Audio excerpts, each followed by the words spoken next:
How do you make a monster memorable every single time? This question was actually prompted by a conversation in my Twitch chat. We were talking about where winds meet, which I actually kind of need to check out at some point. But we were talking about how in that game a lot of the enemies in there are quite memorable and they were interesting boss fights.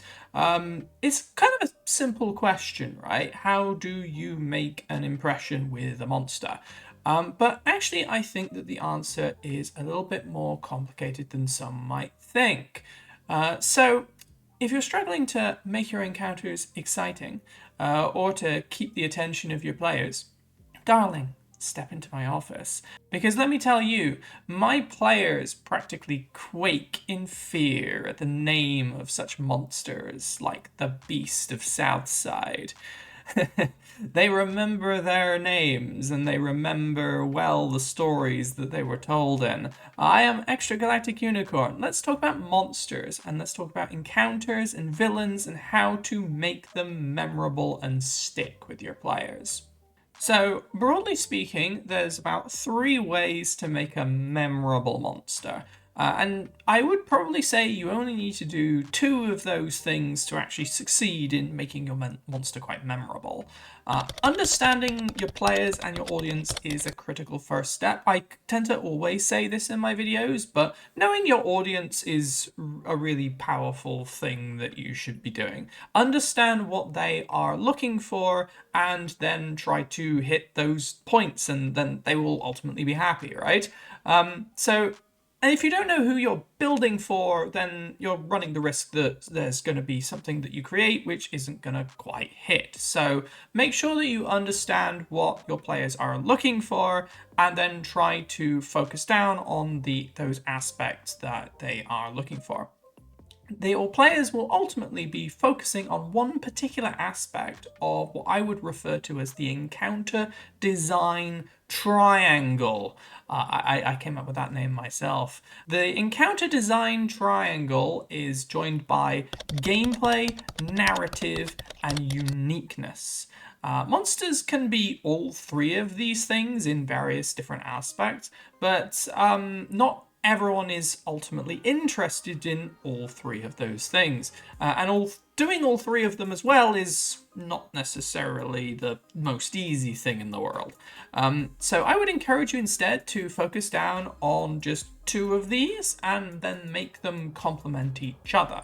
So let's talk about the elephant in the room a little bit. The word uniqueness. I'm sure quite a few people would probably argue nothing is unique. I'm sure other people would probably argue that there's plenty of scope for things to be unique. I would be of the opinion that it doesn't matter. Because uniqueness in the broad perspective of things is quite difficult to do, I would say. It doesn't matter that your thing is unique among all of the stories ever written. It matters that it is unique to the people experiencing it. You need to give your players something a little bit different that they themselves haven't encountered. I usually like to talk about the generic goblin encounter, right? Well, if you're playing a tabletop RPG game for the first time, you'd have a fort goblins. A veteran of tabletop RPGs will have fought goblins countless of times. But the person who has never encountered goblins, that is a unique experience for them, and that is something that they are going to remember. Everybody remembers their first fight with goblins, right? So it's not necessarily about trying to make something unique, it's about trying to make something unique for the people at the table. And there are other ways that you can try to make things unique as well. Giving your players something that's a little bit unexpected or different, make a plot twist in something, surprising game mechanics, all of these are ways of adding uniqueness into your encounter. After all, if you're not expecting the goblins to have some traps, for example, or for them to be working with the Sowalgan of all people or something like that, then it creates a different dynamic that people don't experience every single day. A general rule of thumb that I use for this is it's this, but actually it's also that. And if you can complete that sentence, then invariably you can combine some interesting little combinations. Gameplay is the second point on this triangle, and ultimately if you're focusing on that, then you're trying to make the monster a memorable enemy to fight. Either through interesting combat mechanics or by trying to create an interesting design. You can do this by following a couple of simple rules. The first rule that I would probably say when designing a proper monster enemy encounter is to never have one problem in a fight.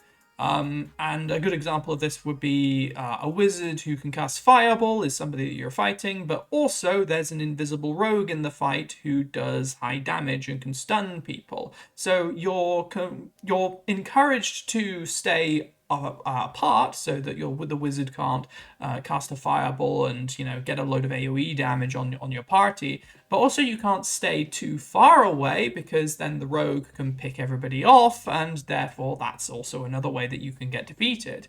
Combining two elements that work together for a scenario creates an interesting encounter, and if you start stacking more and more on them, then you create a bit more of a complex scenario. The second rule that I would probably say is don't just fight on a flat plane, create terrain. That rhymes.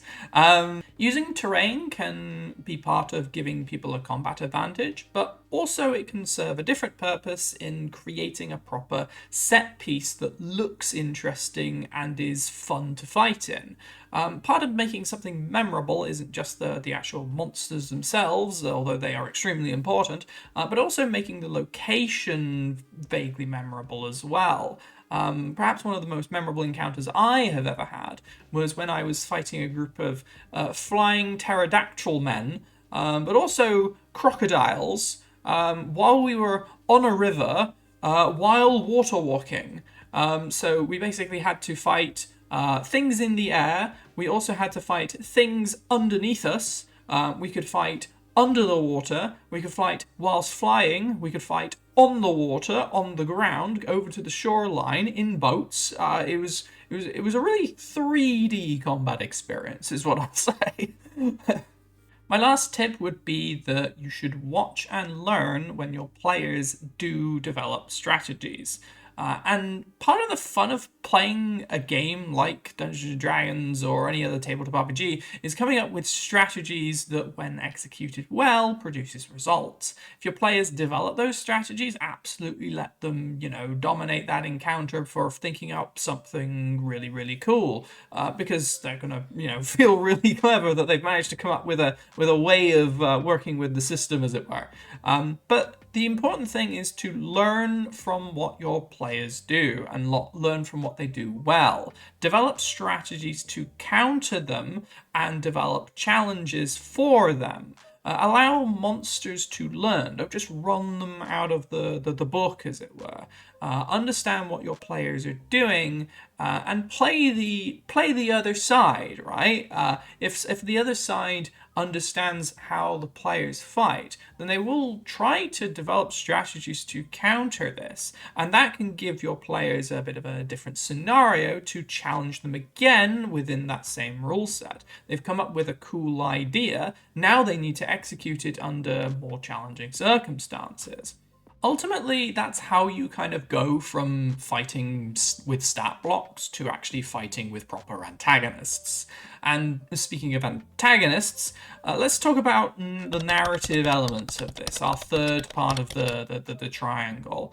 Making a monster memorable from a narrative point of view is ultimately all about making them involved with the story. But it won't really be memorable if that involvement doesn't really have any proper impact. Your antagonist needs to threaten the characters or something that they care about to get people properly invested. Because if you're threatening something that your players are interested in preserving, then they are going to be motivated to want to act against that. Your players ultimately need a reason to be involved, even if it's just, if I go and clear out this bandit nest, then I can get some gold to go and do something else with, for example. And the antagonist's role is to be an opposing force in the story, which is ultimately supposed to be there to challenge that character and drive their character growth. Your goal should be to create a monster which mirrors the character's own struggles in a way, and ultimately their eventual destruction or removal of that obstacle helps them grow. This can be quite a powerful metaphor for the character's own struggles, or a challenge or just simply a challenge that they have to overcome. They should ultimately also have a reasonable and understandable motivation as well. Everyone remembers the clever villain who had a bit of a point, but it shouldn't really go so far as to be something that the players will ultimately side with them and want to fight for. Redeemable villains are fine, and having your villain make an understandable point is one thing. But if you decide to do that, it kind of shifts the story's focus. At that point, it doesn't become the player's story, it becomes the villain's story in a way. And that's not something that you want to do. If you are doing like a way where you have a redeemable villain or something like that, it needs to be a means to an end as part of character growth for one of the players, and everything that you should be doing should ultimately be in service of the story that the player characters are trying to tell. And also, that's not to say that unintelligible monsters as well aren't boring either. I mean, ultimately, Cthulhu is a really compelling villain, but that's more about a struggle against the unknown. And we kind of need to understand that that is what everything is about. They are supposed to be unintelligible, and that is the point. And therefore, they are interesting because of that. Anyway, I hope you have enjoyed this talk. I hope I have given you some thoughts to think about. If you want some more tabletop RPG advice videos, feel free to subscribe. I would appreciate it. I am the Extra Galactic Unicorn, and I hope you have a wonderful day. Cheerio.